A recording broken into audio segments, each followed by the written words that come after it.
between now and then, a lot more turmoil, a lot more currency debasement, disasters in currencies, debt, bankruptcy. And usually periods like that, we just discussed it. What I'm mainly looking for is, where is the safe haven? Is there a safe? Yes, I own gold. Yes, I own silver. Even if the world suddenly goes to some kind of gold or silver standard, it'll take a long time.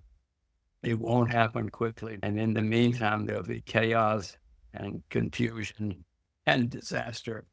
So my worry is, where is it? What is it? Who is it? Bank of America's commodity strategist Michael Widmer recently released a research report stating that gold may be more attractive considering the challenges facing U.S. debt. According to data from the Committee for a Responsible Federal Budget, Trump's tax plan calls for an increase of about $7.5 trillion in new debt, while Harris's fiscal plan would require an additional $3.5 trillion in debt. Veteran investor JimRogers predicts that the period ahead will be marked by significant turmoil, including currency debasement, rising debt, and increasing bankruptcies. He shares that while he owns gold and silver, any transition to a standard based on these metals would be slow and chaotic.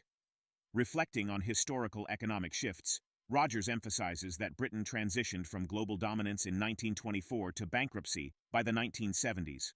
He voices concerns about U.S. debt and warns that the next generation will likely face significant challenges due to potential issues with the dollar.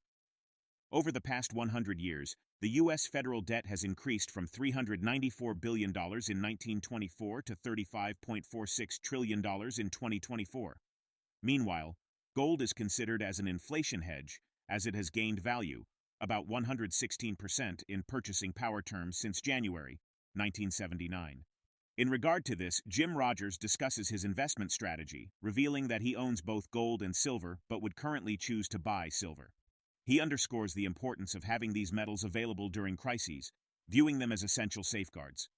At last week's London Bullion Market Association conference, delegates projected gold prices to reach $2,941 per ounce within the next year. The outlook for silver appears even more optimistic, with J.P. Morgan reporting that conference attendees forecast prices averaging $45 per ounce. Now we present the clips of JimRogers' insights from his recent interview. Before we continue to discuss this, please subscribe to our channel and activate the bell icon for timely updates.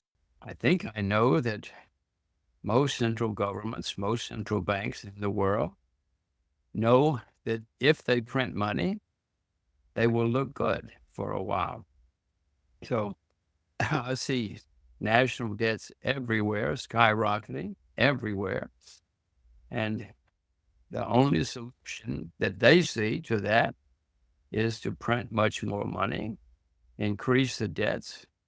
So I see a world, it's happened before, where currencies are debased, the currencies lose their value, people are trying to figure out ways to survive, and we haven't even gotten to a war yet, because often when it's going bad somewhere, the politicians blame the foreigners, whoever the foreigners are, it doesn't matter.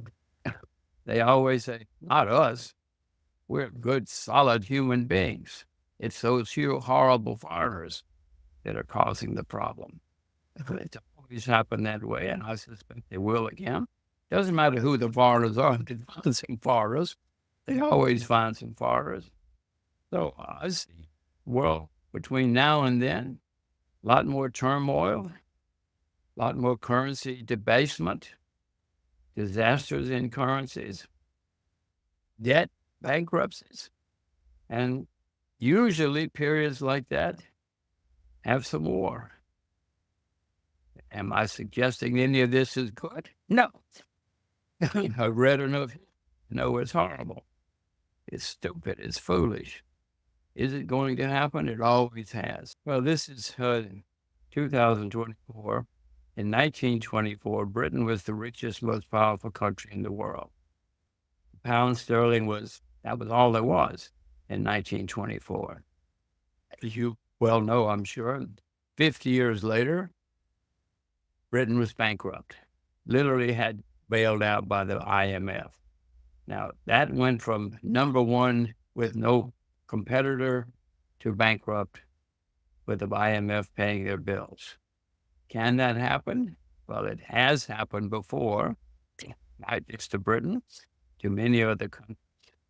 So, Andy, I look at the American debt, and I mean, maybe I just cannot add, but I do not see any way that my children cannot have huge problems in their lifetime because of the US dollar. Everybody was always trying to figure out, how do we save Britain? How do we save the pound? They eventually went bankrupt. Margaret Thatcher came along and supposedly saved Britain. She was elected in 1979.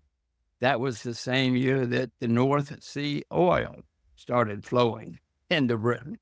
So you give me the largest oil field in the world, Andy, and I'll show you a very, very good time. And that's what Margaret Thatcher did. So I don't know what's going to save the U.S. We have a lot of oil, but not that much. Not comparative to what happened to Britain at that day, in those days. And I mean, Washington keeps saying, "Don't worry," but I keep adding and subtracting, and it makes me worried. Right? They can't add and subtract, and they probably cannot, knowing who we keep electing. Well, I hope they keep buying my own gold. And so I hope it's silver too. Silver's cheaper on it. They have place. Russia Having has. them both. Yeah. If I were buying one today, I would buy silver. Not because I'm talking to you, but no, I plan to sell my gold or my silver. I hope my children have it someday.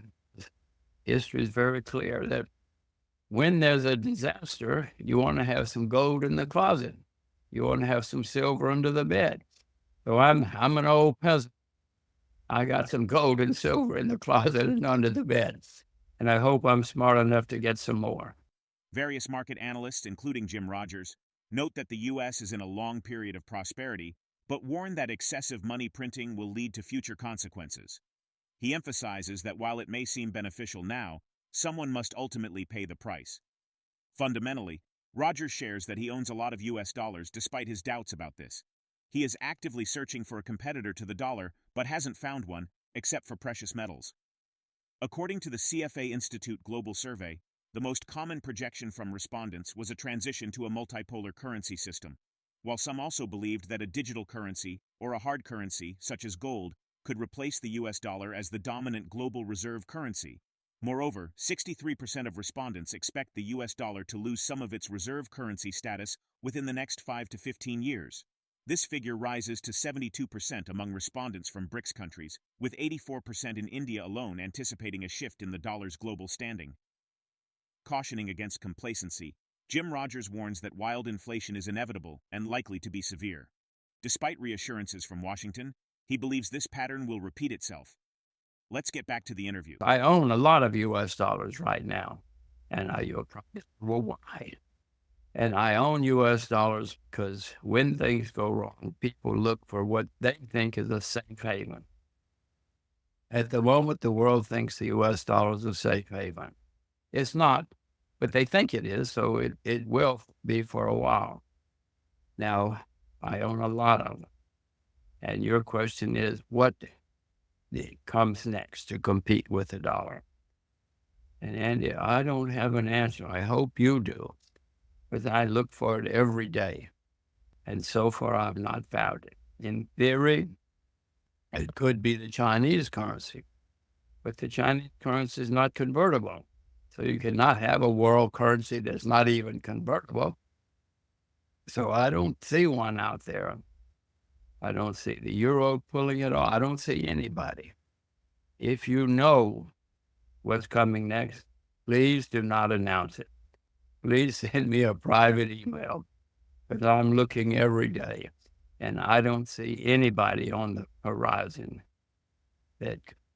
And to repeat, if China went convertible today, say, which it'll take a while, nothing can happen that quickly in people's minds. So I don't know what it is. And I assure you, every day I try to figure it out. and have not figured out what the next competitor to the dollar. As you know, the world has had a very long, in fact, in the U.S., the longest prosperity without a problem in American history. And the politicians like that. They think it's fun. They think they'll get them elected. They don't particularly care about you and me. They care about getting elected. That's their reason. So they have learned to print money. It's not just the U.S. Many countries have been doing it. I mean, Japanese, oh my gosh, it's unbelievable how much they have been printing. But everybody's been doing it. And history shows, Andy, history shows me that eventually leads to problems. Great. It's great while it's happening, but in the end, somebody has to pay the price. At the moment, everybody looks out the window is having a very good time. There's money, lots of free money everywhere. So everybody thinks well, it is good. It's good for the moment. It's good for most people for the moment. But I repeat that history always shows that a lot of free money leads to problems. I don't know when. We don't have wild inflation yet. History shows it will come again. And when it comes, it has to be very bad because this is the longest in American history. Now, Washington says, don't worry, solved all the problems. We'll never have problems again.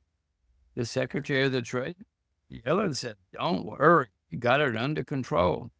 She's got 2 fancy Ivy League degrees. Oh, well, but Andy, well, maybe it is this time, but it never has been different, and this has always led to problems. The bulging debt levels are a wake-up call for developing countries, indicating they must avoid over-reliance on external support. A long-standing idea is that gold provides a safe haven, or a hedge against inflation, and the potential volatility of other assets' prices. Given these insights, how should investors adjust their strategies according to potential global currency landscape shifts? Drop your thoughts in the comment section below. If you find this video informative, don't forget to support our channel and turn on notifications to stay informed about our latest videos. See you in the next video.